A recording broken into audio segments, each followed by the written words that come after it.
মৰমৰ ছাত্ৰ-ছাত্ৰীসকল, আজি আমি আলোচনা কৰিম দহম শ্ৰেণীৰ এটি চেপ্টাৰ ইংলিছৰ টি ফ্ৰম আছাম। ইয়াৰ যিমান এক্সট্ৰা কুৱেশ্যন হ'ব পাৰে সেই আটাইখিনি ইয়াত আলোচনা কৰা হ'ব আৰু পৰীক্ষাত ইয়াৰ পৰা আহিব তোমালোকৰ। গতিকে তোমালোক সকলোৱে ভিডিঅ'টি শেষলৈ চাবা, শ্বেয়াৰ কৰিবা, চেনেলটো ছাবস্ক্ৰাইব কৰিবা, কমেণ্ট কৰিবা। কাৰোবাৰ যদি PDF লাগে কমেণ্ট কৰিবা, মই PDF দি দিম।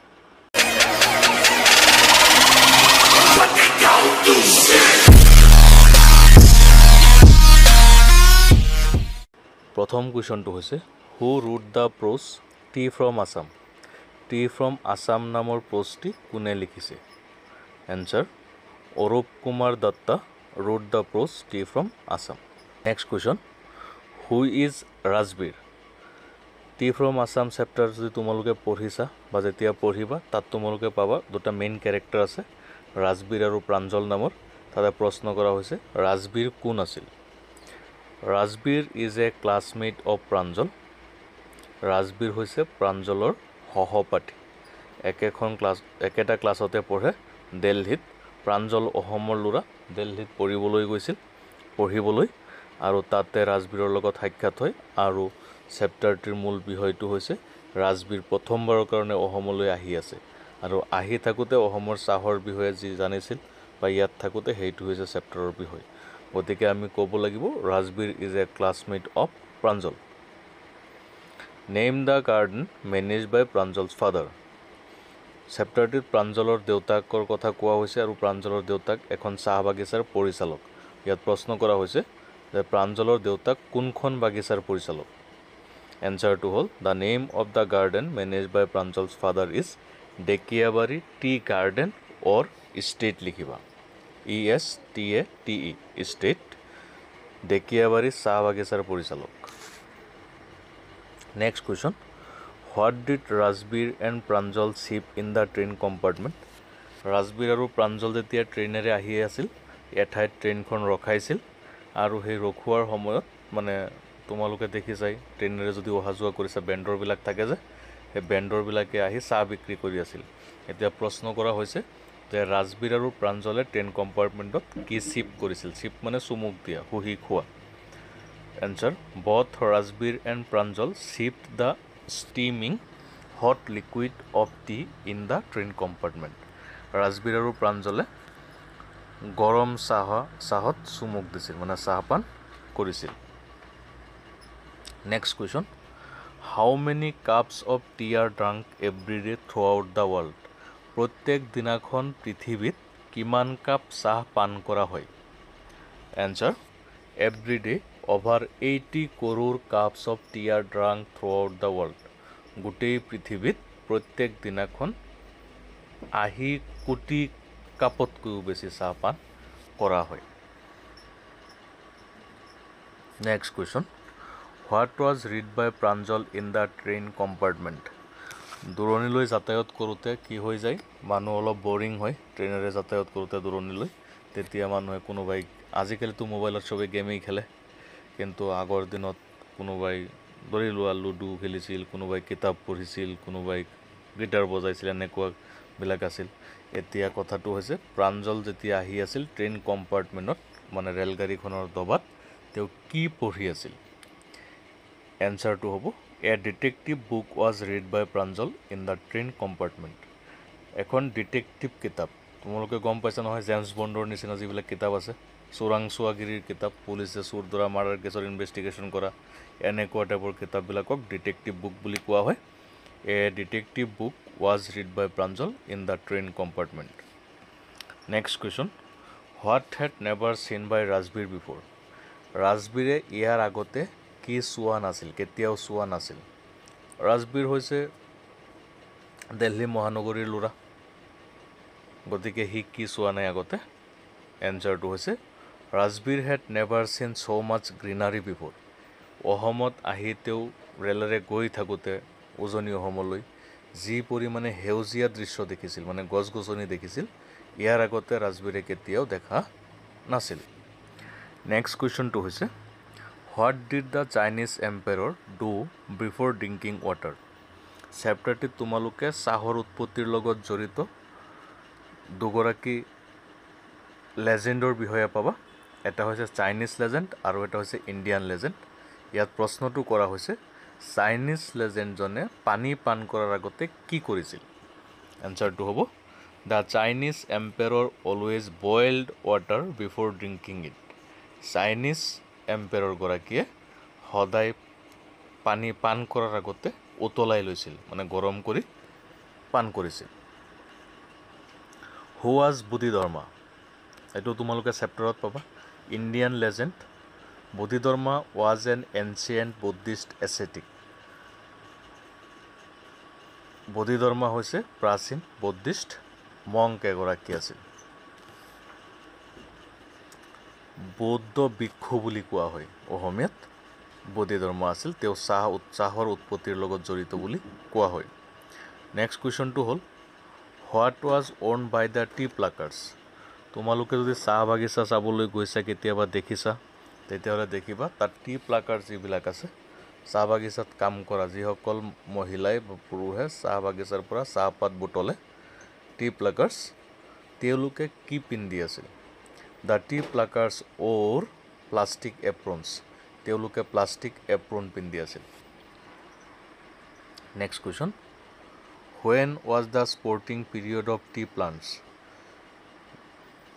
চাহৰ স্পৰ্টিং পিৰিয়ড কেতিয়া আহে এতিয়া স্পৰ্টিং পিৰিয়ডটো মনত কৰিবা গোটেই বছৰ বাগিচাৰ পৰা চাহপাত উঠাব নোৱাৰি বুটলিব নোৱাৰি বছৰত 2 বাৰ উঠাব পাৰি বুটলিব পাৰি গতিকে প্ৰাঞ্জল আৰু ৰাজবীৰ যেতিয়া গৈছিল ইয়াত সেই সময়ৰ কথাটো কোৱা হৈছে গতিকে the sporting period of tea plants was from May to July এবাৰ মে মাহৰ পৰা জুলাই মাহলৈ আৰু এবাৰ ছেপ্টেম্বৰৰ পৰা নৱেম্বৰ মাহলৈ এই 2 বাৰহে উঠাব পাৰি এবাৰ গৰম ছিজনত আৰু এবাৰ ঠাণ্ডা ছিজনত চাহপাত বুটলিব পাৰি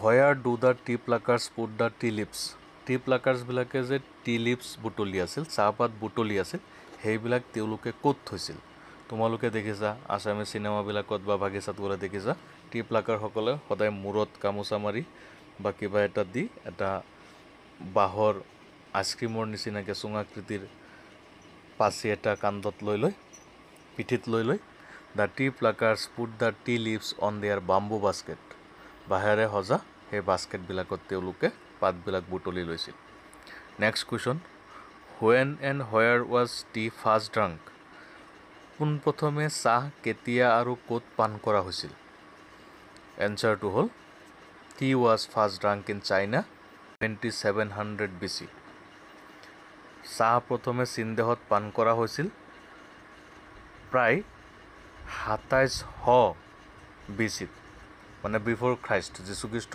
খ্ৰীষ্টৰ জন্মৰ 2700 বছৰ আগত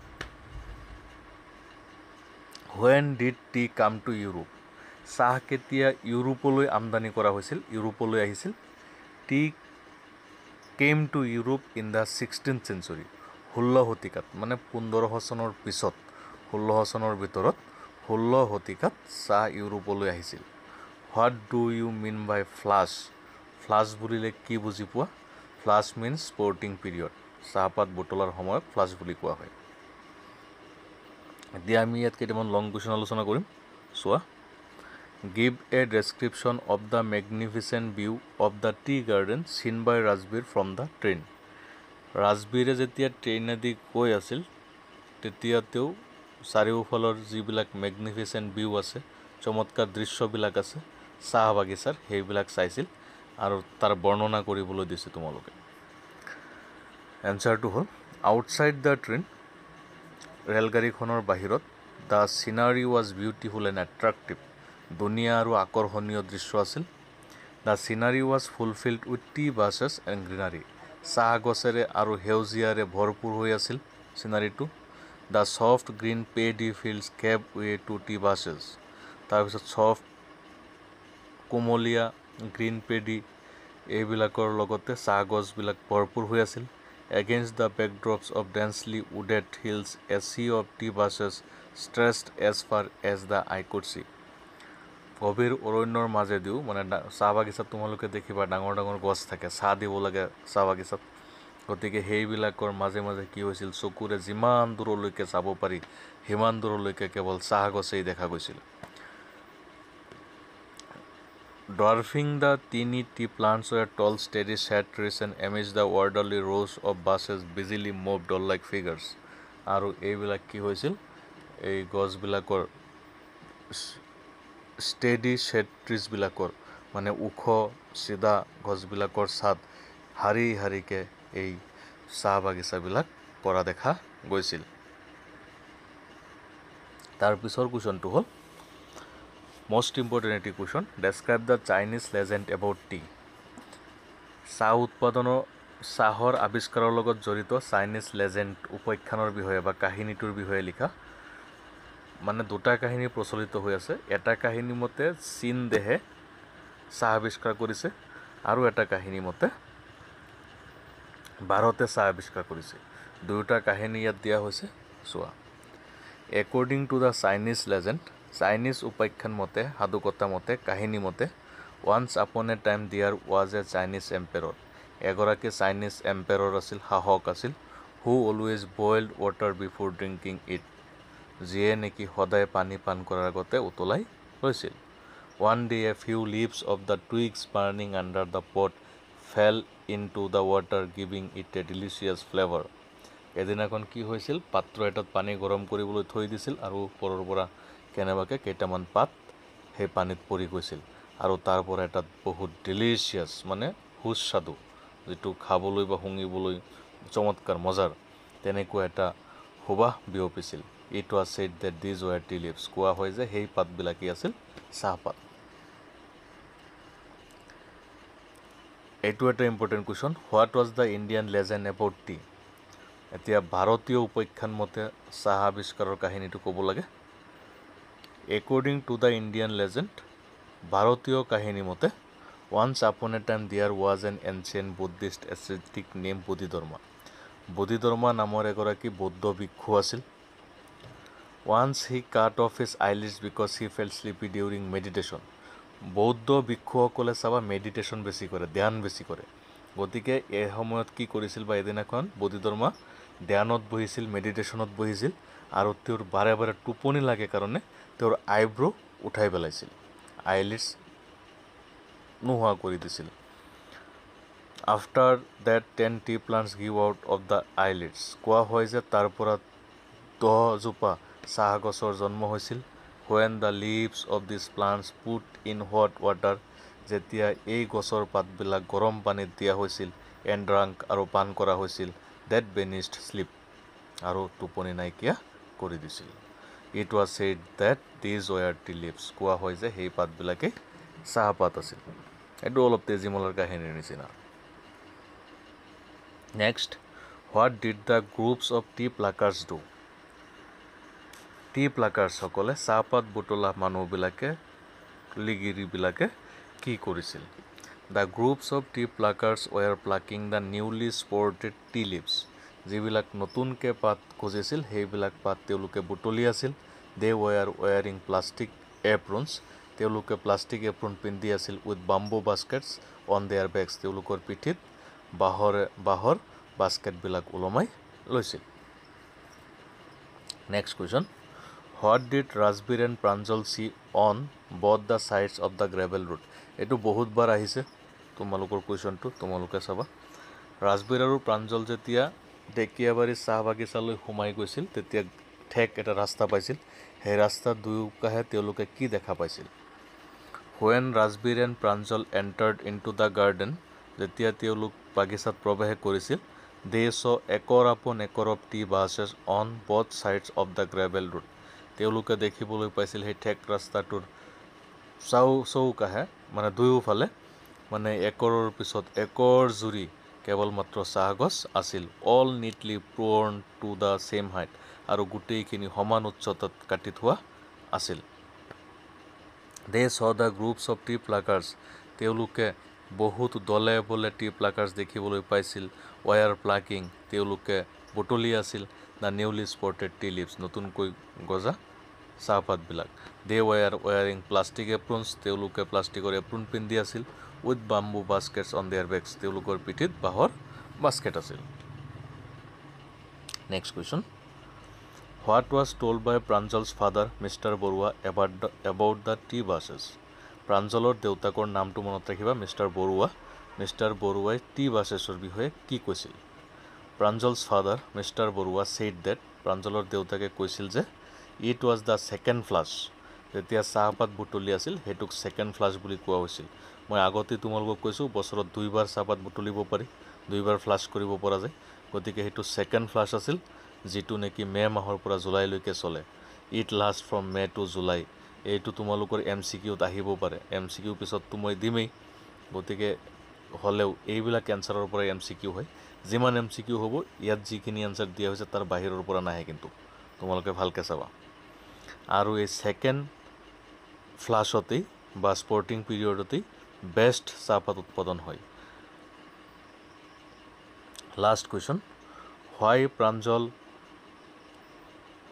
Why did Pranjal not share the excitement of seeing a tea garden with Rajbir? ৰাজবীৰে যেতিয়া তোমালোকে চেপ্টাৰত গম পাবা, চাহ বাগিচা দি গৈ থাকোঁতে ৰাজবীৰ হঠাৎ চিঞৰি উঠিছিল চাহ বাগিচা দেখি এক্সাইটমেণ্টত। ইয়াত প্ৰশ্নটো কৰা হৈছে, কিন্তু প্ৰাঞ্জলে সেইবিলাক গুৰুত্ব নিদি তেওঁ কিতাপত নাক ডুবাই দিছিল, অৰ্থাৎ মনোযোগেৰে কিতাপ পঢ়ি আছিল। কিয়? এনচাৰটো হ'ল Pranjal did not share any excitement of seeing a tea garden. প্ৰাঞ্জলে ৰাজবীৰৰ লগত কোনো ধৰণৰ এক্সাইটমেণ্ট শ্বেয়াৰ কৰা নাছিল চাহ বাগিচা দেখি। কিয়নো? Because he was born and brought up on the tea plantation. কাৰণ তাৰ জন্মই হৈছে চাহ বাগিচাত, বৰ্ণ এণ্ড ব্ৰট আপ, জন্ম আৰু লালন পালন চাহ বাগিচাতে হৈছে। সদায় দেখি থকা বস্তুৰ প্ৰতি আগ্ৰহ নাথাকেই নহয় মানুহৰ, সদায় ওচৰত থকা মানুহৰ গুৰুত্ব নিদিয়ে মানুহে। ছেম তেনেকুৱা বস্তু, সদায় দেখিছে বাগিচা সৰুৰে পৰা, গতিকে সি ইমান বেছি এক্সাইটেড হোৱা নাছিল। এইখিনি কুৱেশ্যন তোমালোকে ধুনীয়াকৈ শিকিবা, ইয়াৰ পৰাই তোমালোকৰ এনচাৰ আহিব। গতিকে যদি কিবা কনফিউজন থাকে তোমালোকে কমেণ্টত জনাবা, আৰু কিবা কুৱেশ্যনৰ এনচাৰ লাগিলে যিকোনো চেপ্টাৰৰ কমেণ্ট কৰিবা, কমেণ্টত প্ৰশ্নটো জনাবা, মই উত্তৰ দিয়াৰ ব্যৱস্থা কৰিম। আৰু যদি কাৰোবাৰ PDF লাগে কমেণ্ট কৰিবা, PDF দি দিম, তোমালোকে শিকি ল'বা। ধন্যবাদ থাকিল।